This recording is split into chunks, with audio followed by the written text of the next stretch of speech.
Nós queremos meditar sobre os textos há pouco lidos, de maneira toda especial, sobre o texto de Mateus 14, e queremos usar como tema Jesus, o nosso Pai querido, é maior que qualquer fantasma. Vamos meditar um pouquinho. Pode sentar-se. Queridos irmãos e irmãs, papai.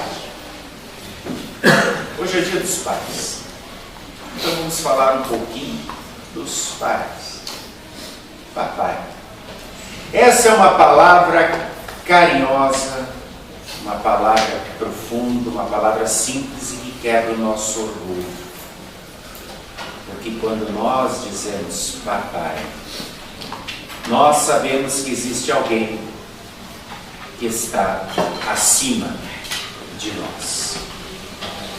Eu pergunto a você, como é que uma criança se aproxima do seu pai? Na escola. Eu lembro quando eu ia buscar as minhas crianças, eram pequenininhas, e lembro que quando batia o sinal, quando abria a porta, elas vinham correndo e davam um abraço. Pai! Aquilo era muito bom.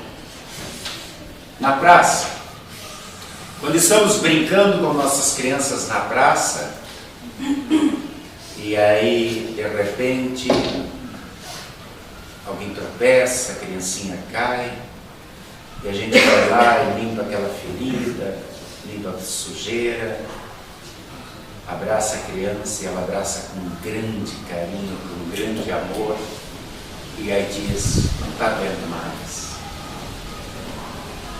Quando a gente vai para as compras, aquela ansiedade, a gente põe o bebê, a criancinha no carrinho, e ela quer pegar aquilo, e a gente diz, calma, calma, e a gente se diverte mais com a criança que com as próprias compras. Para atravessar a rua, filho, filha, olha para os dois lados. Não solte a mão do seu pai.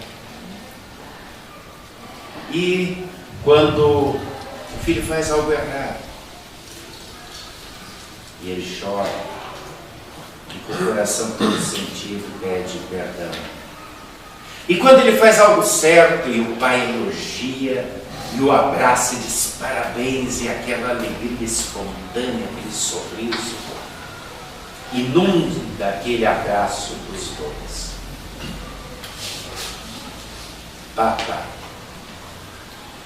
Jesus em Mateus 18:3 diz assim: em verdade vos digo que se não vos converterdes e não vos tornardes como crianças, e aqui o termo crianças é crianças bem pequenas, se não vos tornardes como crianças, de modo algum entrareis no reino dos céus. Quando Jesus, o Deus Todo-Poderoso, o Deus Onipotente, olha para nós, e nós queremos chegar diante dele, não sabemos como chegar, ele diz, torne-se como uma criancinha. Vocês já prestaram atenção nas falas de Jesus? Eu vou destacar algumas. Ele diz assim: na casa do meu pai há muitas moradas. Na última oração de Jesus por nós, ele diz: Pai, eu não te peço que os tires do mundo, mas que os guardes do mal.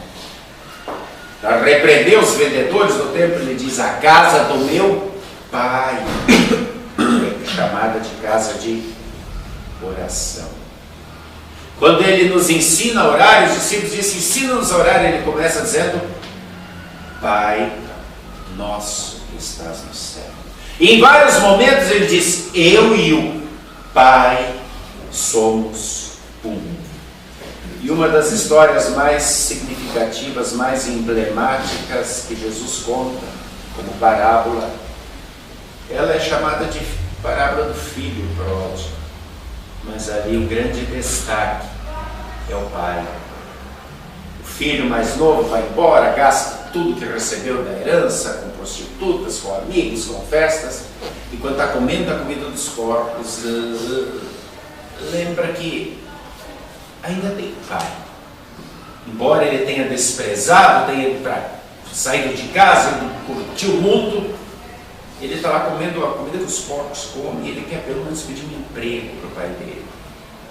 Quando chega o pai, está de braços abertos, sem impor nada, o abraça, todo feliz, e diz: meu filho reviveu, ressuscitou. E lhe dá o anel, lhe dá a roupa, e faz uma grande festa. Como é que nós estamos acostumados a nos dirigir a Ele? Pare um pouco para pensar, como é que você se dirige a Ele em suas orações? Deus, Altíssimo, Todo-Poderoso, Soberano, ou, como outros aí gostam de El Shaddai, Adonai. Como é que você se dirige? Ele escolheu ser chamado de Pai. No hebraico tem uma palavrinha pequenininha que diz Ad, quer dizer querido Pai, ou Paizinho querido. A respeito da oração, ainda Jesus diz assim: não sejam como os hipócritas, não sejam como os pagãos que ficam repetindo e oram nas praças com o fim de serem vistos. Se fosse hoje, Jesus talvez dissesse: orem nos montes. Ele diz: não complique. Tem tanta coisa complicada nesse mundo, tanto fardo já. Na hora de falar comigo, te tranca no teu quarto, e lá em segredo, eu e você, eu vou ouvir você. O que é a oração? É sentar no colo do Pai querido e pela fé, nesta oração, abraçar a Deus e chamá-lo de Paizinho querido. Que bela demonstração de fé, confiança, ternura, afeto, amor.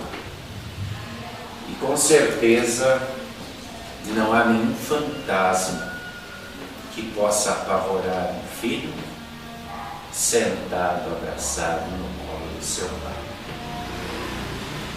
Nós vimos no texto de hoje, no texto do Evangelho de hoje, dando continuidade ao texto de Mateus 14, da semana que passou, onde Jesus havia multiplicado os pães e os peixes, a noite havia chegado, e o texto começa quando Deus despede os discípulos e pede que eles o esperem do outro lado do mar da Galileia. Eles pegam o barco e vão, e Jesus fica ali naquele lugar elevado onde ele havia multiplicado os pães e peixes, orando. E lá de madrugada, entre 3 e 4 horas, diz o texto que Jesus, no seu olhar de onipotência, ninguém podia ver à noite, muito menos nessa distância, ele vê que os seus discípulos estão passando por um momento muito difícil. O mar está em fúria e o barco está para afundar, e os discípulos estão desesperados. E Jesus então vai caminhando sobre a água pelo mar, até os discípulos, e eles, no meio daqueles raios e trovões, veem aquele vulto e gritam: é um fantasma, apavorados. E Jesus diz: sou eu, calma. E Pedro então pede: se és tu, me mande ir aí. Jesus diz: vem. E ele vai, enquanto ele olha para Jesus, ele não afunda, caminha sobre as águas. Apenas no momento em que tira os olhos de Jesus e repara na força das águas, ele afunda. Mas então logo grita: socorre-me. E Jesus o socorre, Jesus o leva ao barco, e Jesus acalma a tempestade. E então os discípulos todos lá. E aqui eu quero destacar uma coisa muito interessante. É o único momento na Bíblia em que, depois de um milagre, os discípulos adoram Jesus.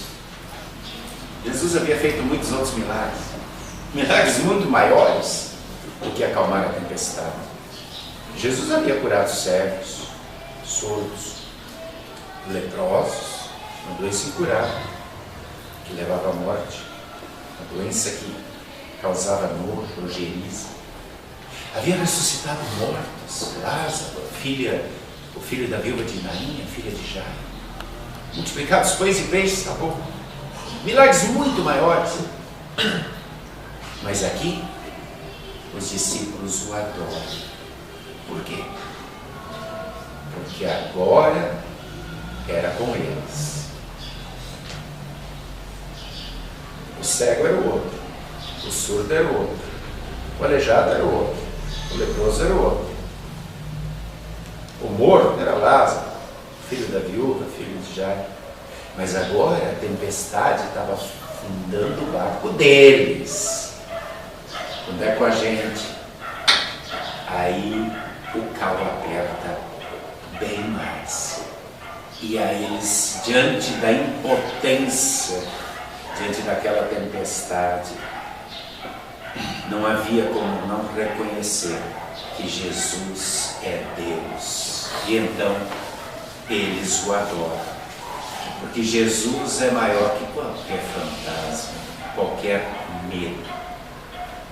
Queridos irmãos e irmãs, quais são os teus fantasmas? Quais são os teus medos? Uma doença? Talvez uma doença que você tenha medo de pegar, tipo um câncer, AIDS, hepatite, cólera, essas doenças que realmente derrubam. Esse é teu medo? Ou talvez o luto. Puxa, e se eu perder meu pai, minha mãe, que são meu sustento? Se eu perder minha esposa, meu marido? Se eu perder meus filhos? É esse o teu fantasma? Ou o desemprego? Puxa, e se eu ficar sem emprego? Se eu ficar sem condições de trabalhar? Como é que eu vou sustentar minha família? É esse o teu fantasma? Ou talvez um acidente? E se eu me acidentar e ficar na cama, em estado vegetativo, tetraplégico? Ou talvez a violência? Puxa, se eu sair e levar um tiro, for sequestrado, for morto? Qual é o teu maior fantasma? Confias em Deus, acima de tudo, como teu Pai querido?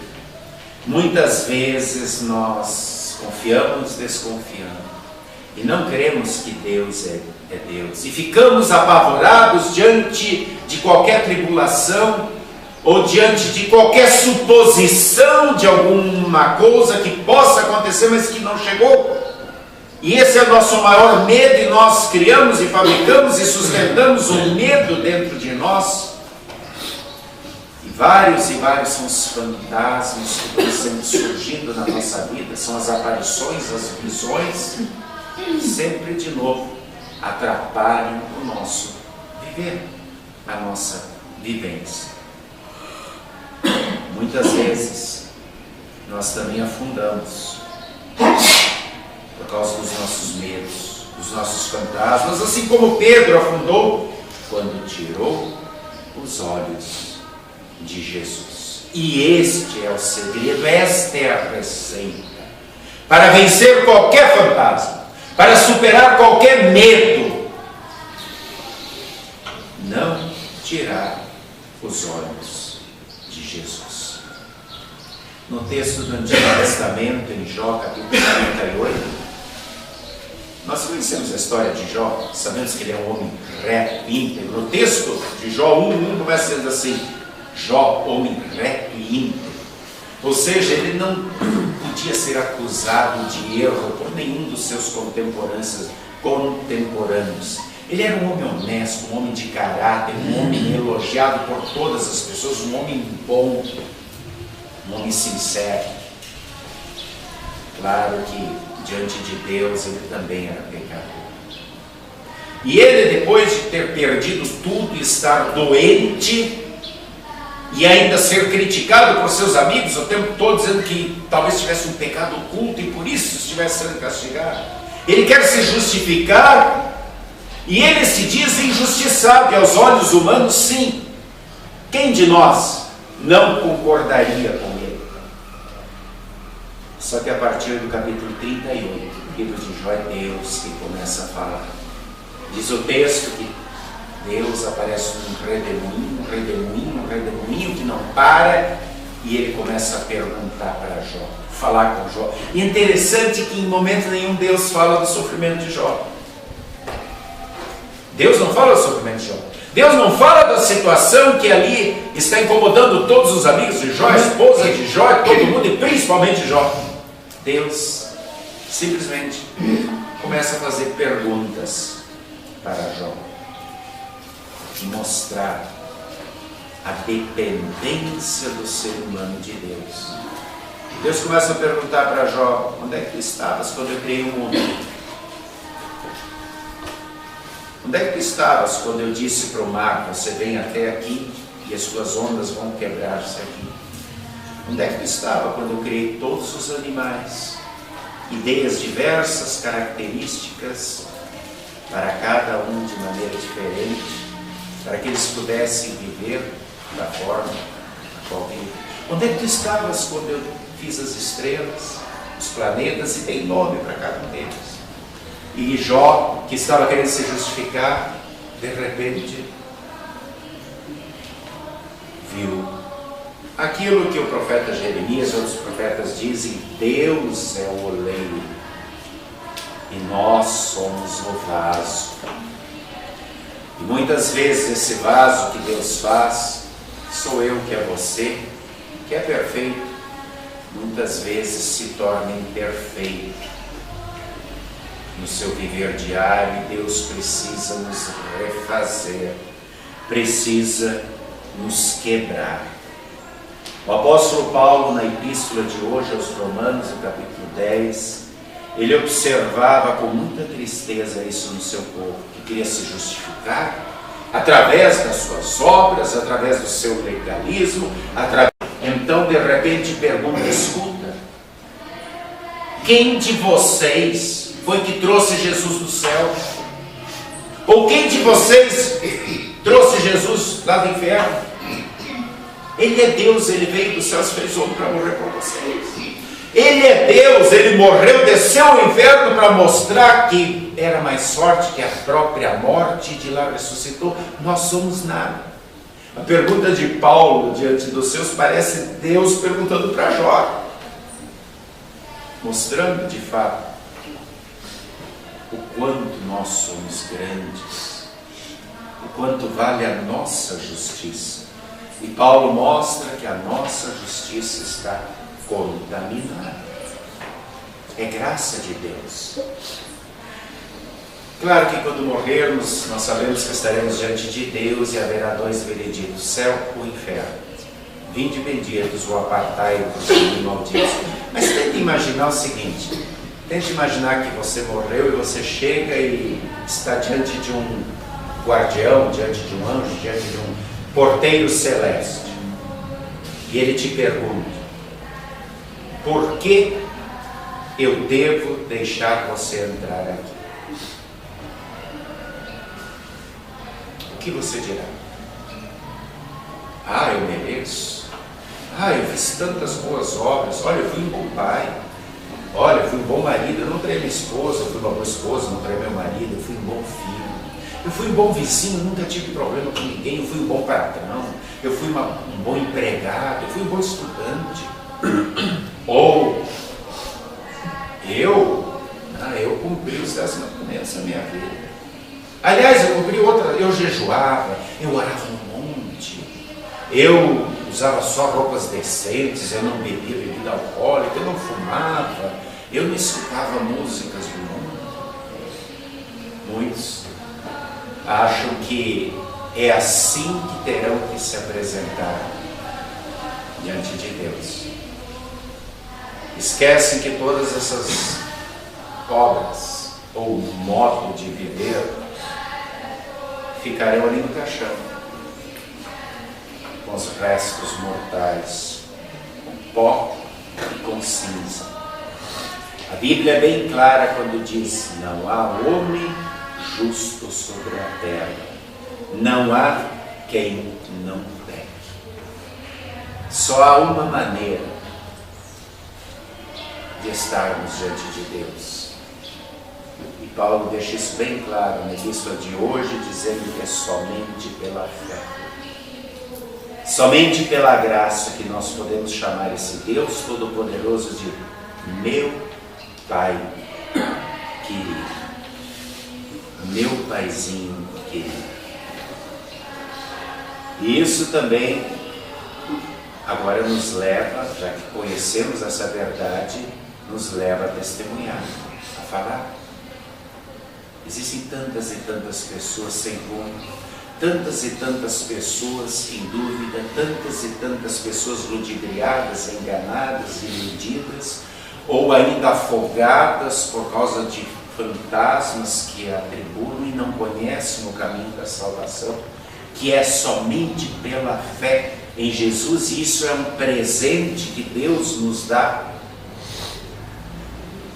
E para recebermos a fé é preciso antes ouvirmos o Evangelho, ou sermos batizados, pois o Evangelho precede a fé, é ele o meio pelo qual nós recebemos a fé.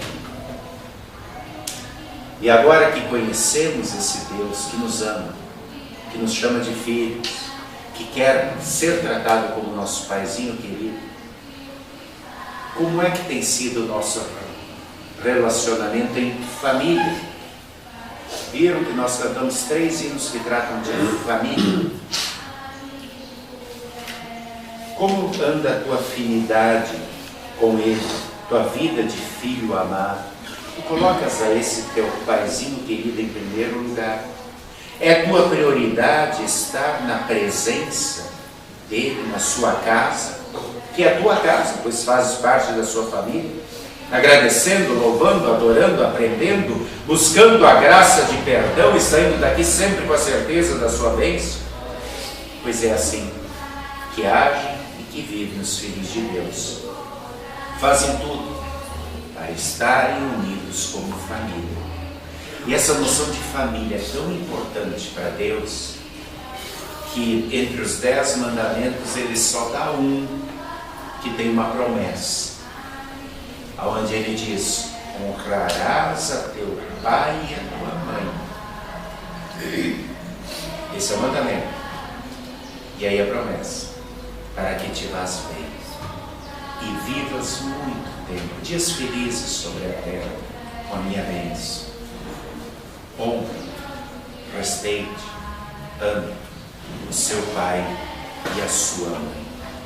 Pais, levem sempre de novo os vossos filhos a Jesus. Ensinem a eles a orar antes e após as refeições, quando acordam, quando vão dormir, dando graças a Deus por tudo que têm, por tudo que são. A se colocarem à disposição para usar os dons, os talentos no serviço da igreja do seu Pai. Ofertarem com alegria. Ensinem e deem o exemplo. Uma família que vive assim e sabe viver em união com o Paizinho do céu todos os dias, com certeza não terá medo de nenhum fantasma. Com essa certeza, eu quero desejar a todos um feliz e abençoado Dia dos Pais. Amém. E a paz de Deus, que é maior que o entendimento humano, guarde nossos corações e mentes